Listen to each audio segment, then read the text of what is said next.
My work with special needs started when there was a blind student who came to Hunter and wanted to get better at chess, and I had no idea how to teach a blind player, and I learned very quickly. And you have special chess boards like the Braille board and so forth, where you have indented squares and little points Oh, on top of it, interesting. so to tell the difference between the white and the black pieces. But um, no, he became so good.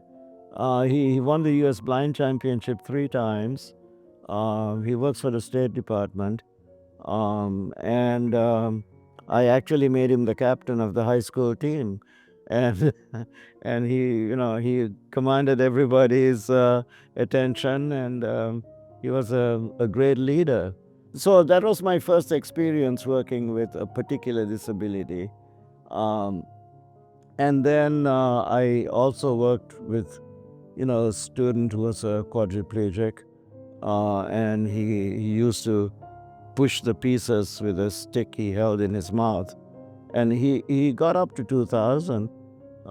He graduated college, then went to law school, Georgetown, graduated, worked as an attorney. His body just couldn't take it after a while. He passed away a while ago, but he was very successful as an attorney as well. And he was appreciative of what chess had given him, and he left in his will. He left money to the U.S. Chess Trust, a considerable amount.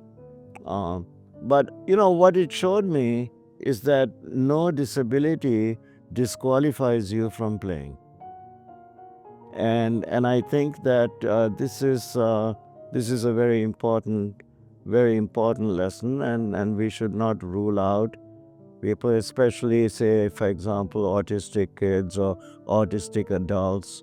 We now have a relationship with the Dan Marino Foundation, and Dan Marino created that foundation because one of his sons is autistic. I actually flew down to Florida and spent some time with him to see the kind of work that he does, and it's very very inspiring. And chess has its share of autistic players, to Fairly high to percentage. to one degree or another, and I think that they are very high functioning and they can do extremely well. So why not give them something? They're not going to succeed on a ball field, necessarily. So why not give them something they could succeed at?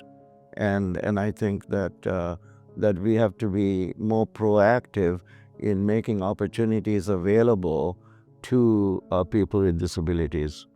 I was actually just thinking about that and having that conversation with the school program that I run, because I noticed a fairly high percentage of our students, I think, were autistic. And I think it provides them an outcome that they don't get, say, with indoor recess, where it's loud and chaotic. And so I think there's a lot of self-selection into the program of kids that just realize that this was a better space for them just in their school day. So I thought it was an interesting observation.